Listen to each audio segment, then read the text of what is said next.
Hollywood, Kalifornien. Die Stadt, in der amerikanische Träume geboren werden. Mary Ellen Samuels wollte nicht in der Realität leben. Sie wollte eine Fantasiewelt genießen, in der alle sie verehrten. Der Traum dieser Frau wurde zum Albtraum für ihren Ehemann. Mary Ellen war einst eine verhängnisvolle Schönheit. Hinter ihrem attraktiven Äußeren verbarg sich jedoch ein gieriges Monster, aber Bob wusste davon nichts und musste dafür bezahlen. Anfang Dezember 1988 bereitete sich ein kleiner Dealer namens Jimmy Bernstein auf einen Auftrag vor. Sein Ziel war Bob Samuels. Samuels hatte eine erfolgreiche Karriere als Hollywood-Kameramann aufgebaut, doch dann spielte er die Hauptrolle in der seltsamen Geschichte seines eigenen Untergangs. Das Problem mit Hollywood ist, dass es manchmal schwer ist, Fantasie und Realität zu unterscheiden. Bob Samuels arbeitete an Fantasien, lebte aber in der realen Welt. Als Kameraassistent arbeitete Bob hinter den Kulissen. In den letzten Wochen verbrachte er viele Stunden am Set des Films Lethal Weapon 2. Das ist eine Ironie, die er nie mehr zu schätzen wissen wird. Jimmy Bernstein ist ein unerfahrener Killer, der noch nie jemanden getötet hat. Er wurde von Bobs Frau Mary Ellen für diesen Job angeheuert. Sie wollte ihren Ehemann loswerden. Mary Ellen Samuels war eine wahrhaft böse Frau, die jeden ausnutzte, der ihr in die Quere kam, und das aus finanziellen Gründen. Schönheit ist nur eine äußere Hülle, unter der sich eine abscheuliche, bösartige Seele verbergen kann. Wie konnte eine schöne Hollywood-Dame zur Jägerin ihres eigenen Mannes werden? Dazu müssen wir in die Vergangenheit zurückkehren. Robert Samuels wuchs in einer kleinen Stadt in Kalifornien auf, umgeben von Feldern und Orangenhainen, wo man ungestört auf der Straße spielen konnte. Bob hatte Träume und Talent. Er liebte die Fotografie und alle seine Freunde glaubten, dass er sein Talent eines Tages für etwas wirklich Wichtiges einsetzen würde. Der Junge machte eine Ausbildung und begann als Kameraassistent bei großen Projekten zu arbeiten. Die Stars liebten Bob für seine umgängliche Art und seinen Fleiß. Natürlich war Bobs Arbeit, abgesehen vom Umgang mit berühmten Schauspielern, nicht gerade einfach. Lange Stunden hinter der Kamera, unregelmäßige Arbeitszeiten, ständige Reisen und ein verrückter Zeitplan. Aber Bob kam mit seinen Aufgaben hervorragend zurecht. Beruflich lief alles gut für ihn. Nur sein Privatleben litt unter seiner Arbeit. Nicht jede Frau war bereit, seine ständige Abwesenheit zu ertragen. Robert wollte sich unbedingt niederlassen und eine Familie gründen, hatte aber die Hoffnung aufgegeben, eine geeignete Frau zu finden. Eines Tages traf der Mann die Frau seiner Träume. Eigentlich kannten sie sich schon aus der Schulzeit, als alle Jungs von der schönen Mary Ellen Gurney schwärmten. Für Bob war sie damals ein unerreichbares Ideal. Er verlor bei jedem Blick auf sie den Verstand und die Sprache. Schade, dass Bob nichts über ihre äußere Schönheit hinaussah. Mary Ellen Gurney war das hübscheste Mädchen in der Klasse. Sie glänzte in Schulaufführungen und war die Königin des Abschlussballs. Nach dem Abitur schlug Mary Ellen den Weg zum Ruhm ein, kam aber nicht weit. Sie war in ein paar Werbespots zu sehen, aber ihre schlanken Beine brachten sie nicht nach Hollywood. Stattdessen heiratete Mary Ellen als Teenager, ließ sich scheiden und kehrte Jahrzehnte nach dem Highschool-Abschluss als alleinerziehende Mutter mit ihrer Tochter Nicole in ihre Heimatstadt zurück. Damals lernte sie Bob Samuels kennen. Der ehemalige Streber Bob war nun vom Glanz Hollywoods umgeben, und die einst unerreichbare Königin des Abschlussballs ließ sich auf ihn ein. Anfangs schienen sie sehr glücklich, voller Energie und Enthusiasmus. Bald spielte Mary Ellen die Hauptrolle in ihrem eigenen Film mit dem Titel »Die Hochzeit« und heiratete 1980 Bob Samuels. Die junge Frau mit Kind zog in das Haus ihres Mannes. Bob adoptierte Nicole und bemühte sich stets, ein fürsorglicher, liebevoller und fleißiger Familienvater zu sein. Er tat alles, damit seine Frau und seine Tochter glücklich waren und es ihnen an nichts fehlte. Und Mary Ellen erfüllte sich endlich ihren lang gehegten Traum. Sie schaffte den Sprung in die Hollywood High Society. Wahrscheinlich hoffte die Frau auf ein glamouröses Leben, aber in Wirklichkeit lebten sie in einem ganz normalen Haus im San Fernando Valley. Jeden Morgen stand Bob auf und ging zur Arbeit, während sie sich um den Haushalt kümmern, das Abendessen kochen und sich um alles andere kümmern musste. Irgendwann wurde es Mary Ellen langweilig. Partys, auf denen sie glänzen konnte, fanden selten statt. Jeden Morgen wachte die Frau nur schwer auf, trank und fühlte sich unglücklich. Sie stand nicht im Mittelpunkt der Promi-Welt, man kannte sie nur als die Frau des Kameramanns Bob. Und der verliebte Blick ihres Mannes machte ihr Leben nicht besser. Was passiert, wenn deine Träume vom Paradies zerplatzen? Es gibt immer eine Wahl, sich damit abfinden oder etwas unternehmen. Mary Ellen entschied sich, etwas zu unternehmen. Sie begann, freizügige Kleider zu kaufen, verschiedene Partys zu besuchen und zwielichtige Personen kennenzulernen. Bob wusste, dass seine Frau ihn betrog. Sie trennten sich deswegen mehrmals, aber Mary Ellen fand immer einen Weg, ihren Mann zurückzugewinnen. Als Freunde Bob andeuteten, dass er über seine Ehe nachdenken sollte, hörte er nicht auf sie. Der Mann war zu allem bereit, um die Beziehung zu seiner Geliebten zu retten. Er gehörte nicht zu den Menschen, die beim ersten Misserfolg aufgeben. Als Bob erkannte, dass Mary Ellen sich zu Tode langweilte, während er den ganzen Tag bei der Arbeit war, dachte er sich eine Beschäftigung für sie aus.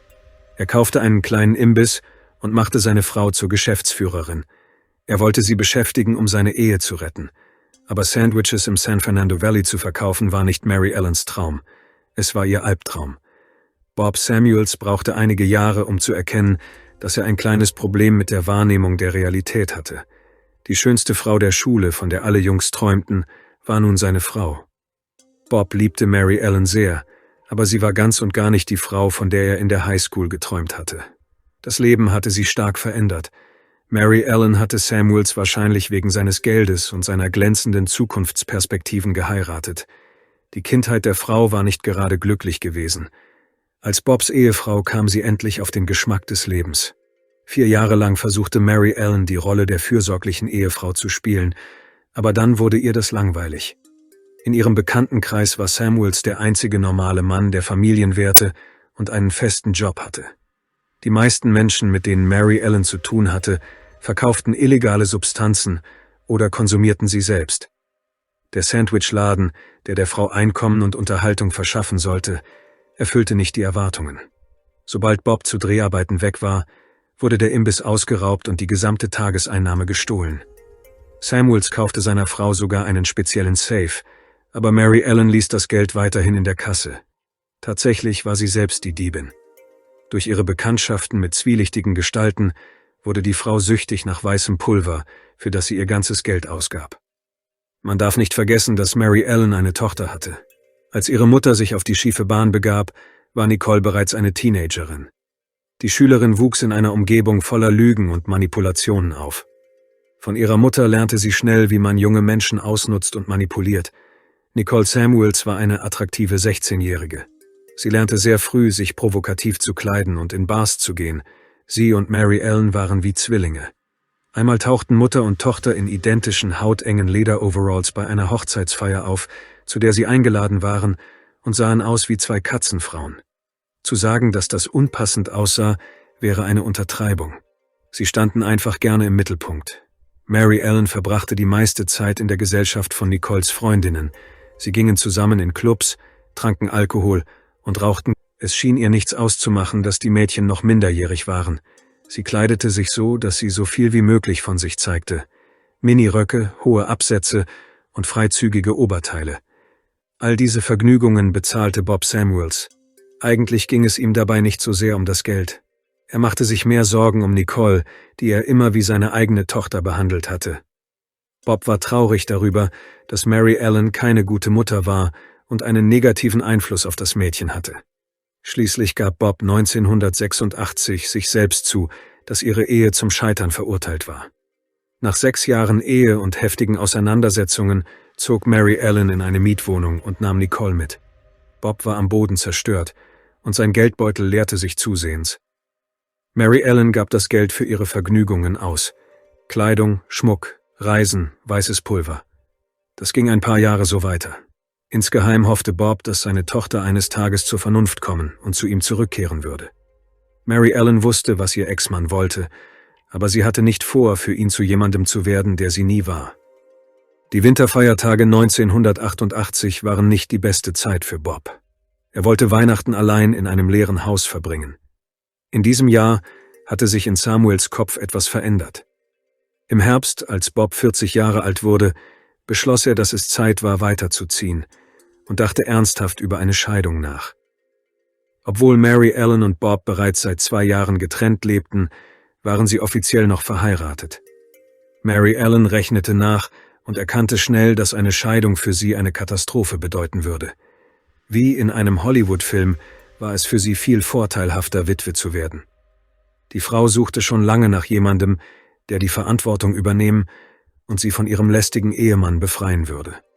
Als die Scheidung kurz bevorstand, verzweifelte Mary Ellen daran, jemanden zu finden, der ihr helfen würde, an das Geld ihres Mannes zu kommen. Sie hatte so oft und so viel darüber gesprochen, dass sie ihren eigenen Mann nicht ertragen könne, dass niemand ihre Worte mehr ernst nahm. Es gab ein paar Leute, die sich bereit erklärten. Sie besprachen mit der zukünftigen Witwe verschiedene Möglichkeiten, ihn zu beseitigen, von einem Überfall bis hin zur Inszenierung eines Unfalls. Dann nahmen sie das Geld und verschwanden. Man konnte sofort erkennen, mit welchen Menschen Mary Ellen zu tun hatte.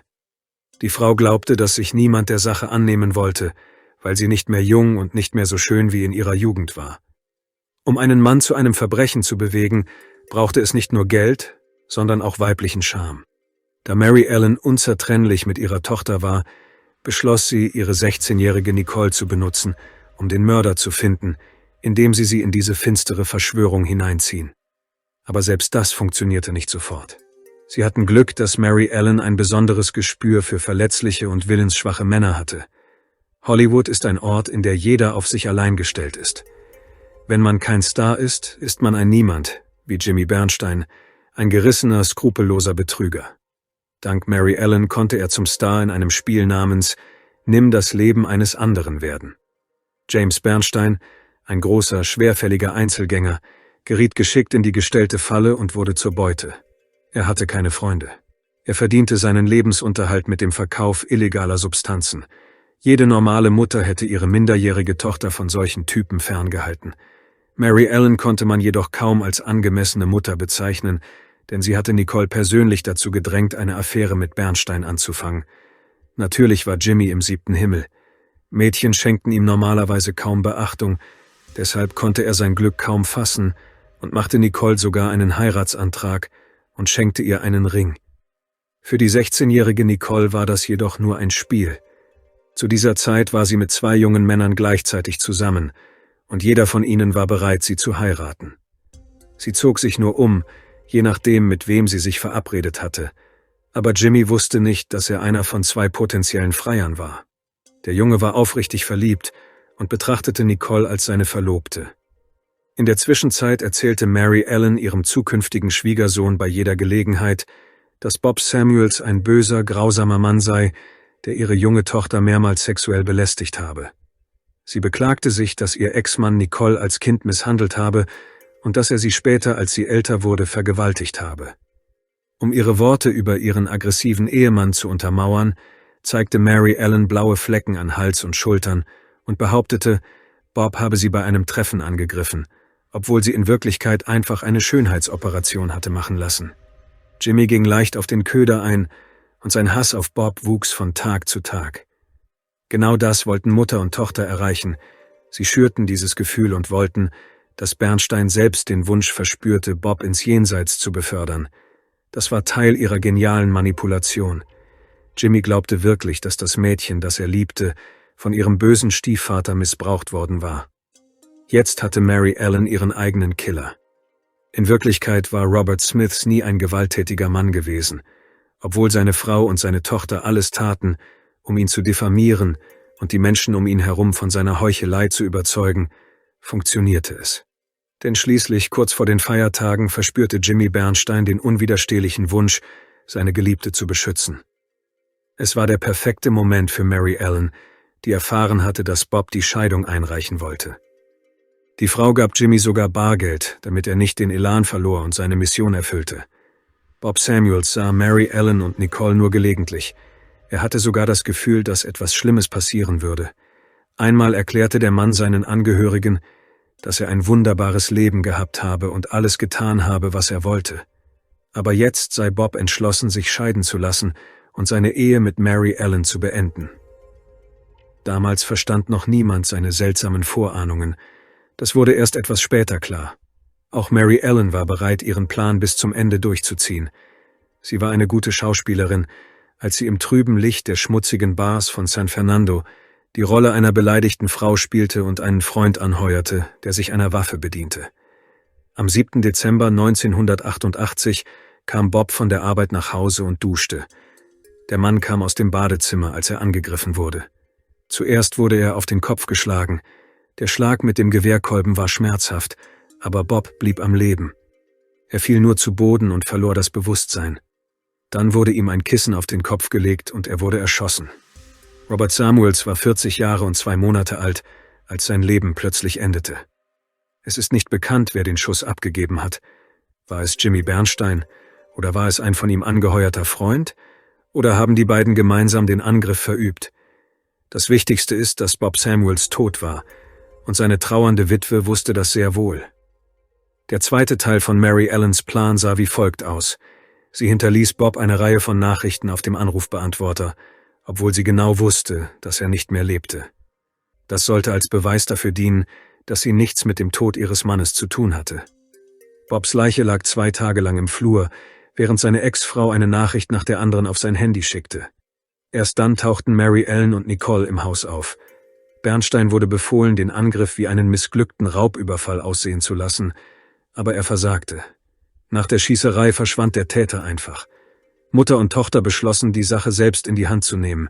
Sie zogen Schubladen heraus und warfen sie um. Mary Ellen tat so, als könne sie ihren Mann nicht erreichen, und als sie zu ihm nach Hause kam, fand sie ihn tot im Flur. Die Polizei nahm ihre Geschichte für bare Münze und machte sich auf die Suche nach dem Täter. Allerdings war von Anfang an alles verdächtig. Der Überfall war eindeutig von einem Laien begangen worden. Die Ermittler erkannten sofort, dass es sich nicht um einen Einbruchdiebstahl handelte. Alles war absichtlich inszeniert worden. Als Mary Ellen ihren Plan in die Tat umsetzte, hatte sie vergessen, etwas Wertvolles mitzunehmen. Solche Details fallen Ermittlern sofort auf. Auf der Polizeiwache spielte Mary Ellen weiterhin die untröstliche Witwe, damit die Ermittler ihr gegenüber nachsichtig waren und keine unangenehmen Fragen stellten. Die Frau fügte ihrem Verhalten noch ein wenig Flirt hinzu, was den Verdacht der Beamten ihr gegenüber nur noch verstärkte. Die Polizisten fielen nicht auf Mary Ellens Spiel herein. Sie hatten das Gefühl, dass die Frau etwas mit dem zu tun hatte, was mit Bob Samuels passiert war. Aber um das zu beweisen, brauchten sie Beweise, die leider nicht vorhanden waren. Mary Ellen kam ungestraft davon und spielte weiterhin die trauernde Witwe. Alle sahen, wie wenig ihr der Tod ihres Mannes wirklich bedeutete. In der Kirche, in einem neuen, figurbetonten schwarzen Kleid mit offenem Rücken, das bei Bobs Familie Missbilligung hervorrief, benahm sie sich, als wäre es eine Party und nicht eine Zeit der Trauer. Jetzt, da Bob unter der Erde lag, änderte sich Mary Ellens Leben schlagartig zum Besseren. Sie erbte alles, wofür er sein Leben lang gearbeitet hatte. Außerdem erhielt die Witwe eine stattliche Summe von einer $250.000 von Bobs Versicherung und zog in sein Haus. Anstatt die Teppiche an der Stelle zu reinigen, an der die Leiche gelegen hatte, legten sie und Nicole einfach einen anderen Teppich darüber, um die braunen Flecken zu verdecken, und lebten weiter, als wäre nichts gewesen. Als die wichtigsten Dinge erledigt waren, widmete sich Mary Ellen ihrer eigentlichen Aufgabe. Sie ging den Tod ihres Mannes betrauern.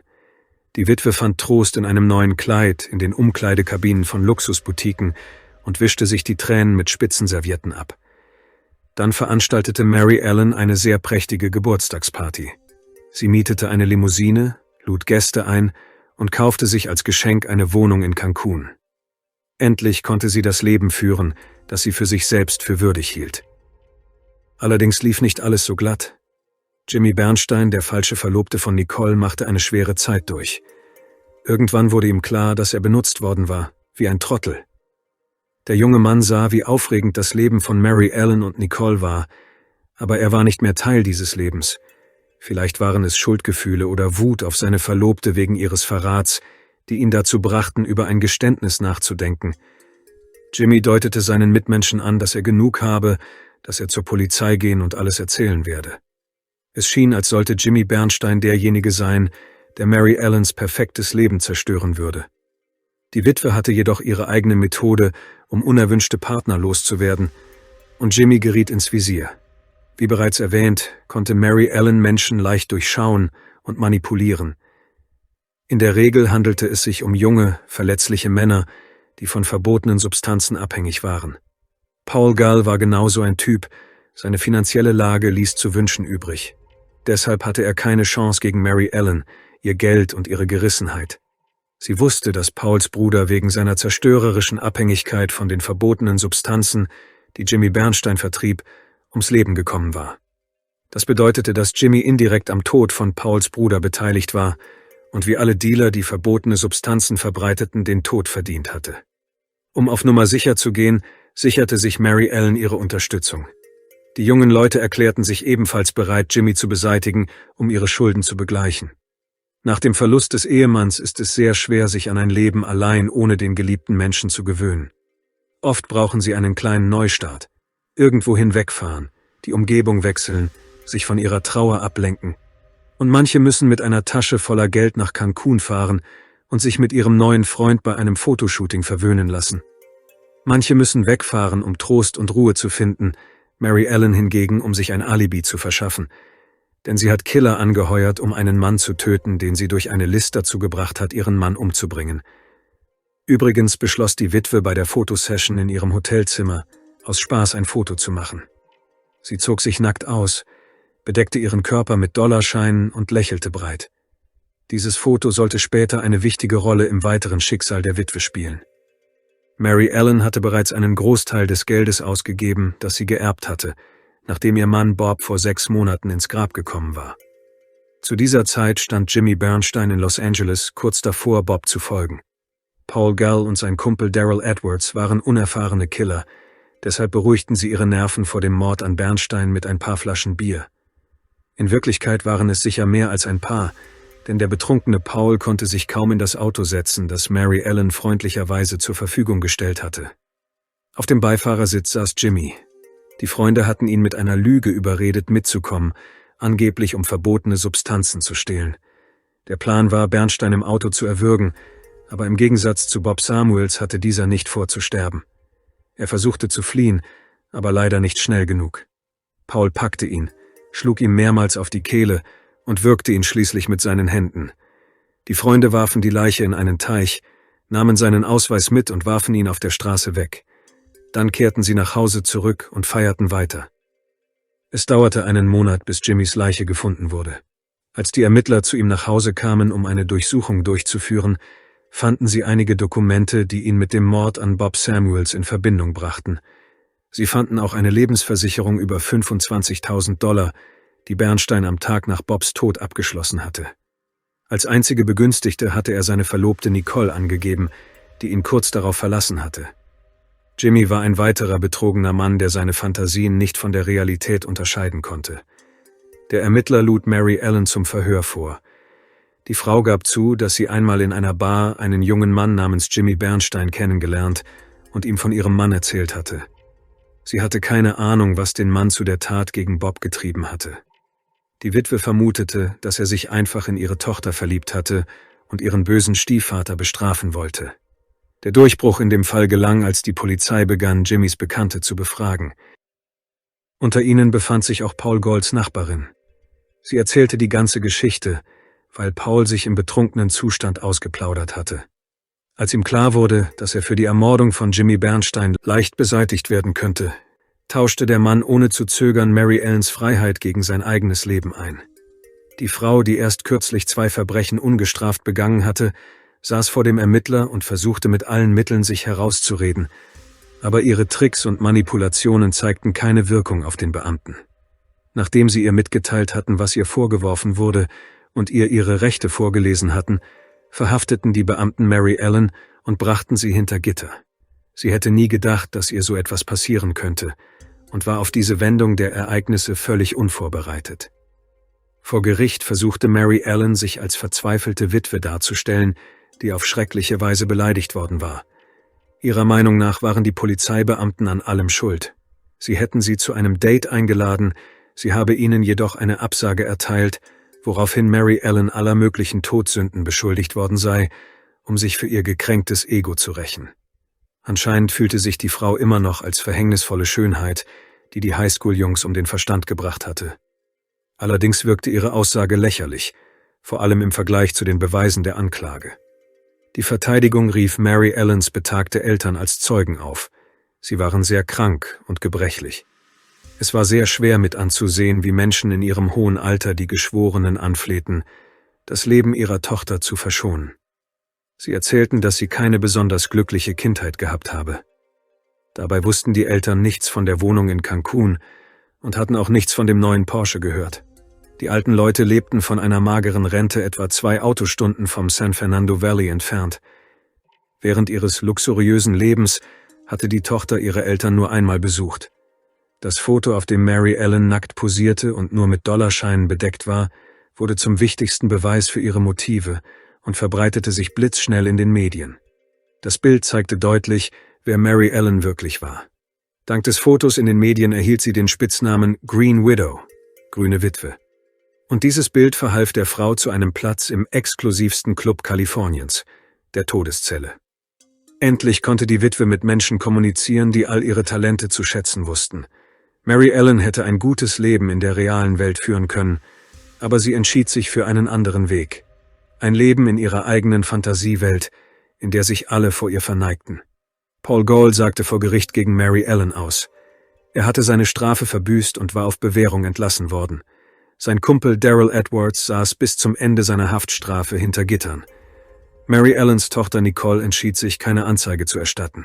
Sie änderte ihren Namen, bekam eigene Kinder und weigert sich, an ihre Vergangenheit zu denken. Bob wurde in seiner Heimatstadt beerdigt. Er war ein guter, fleißiger Junge, wurde aber zum Ziel einer kriminellen Verschwörung und litt nur dafür, dass er zu sehr geliebt hatte. Mary Ellen bekam, was sie sich immer gewünscht hatte, die Hauptrolle in einem großartigen Theaterstück. Das Ende entsprach nicht ihren Vorstellungen, aber nicht alle Träume werden wahr.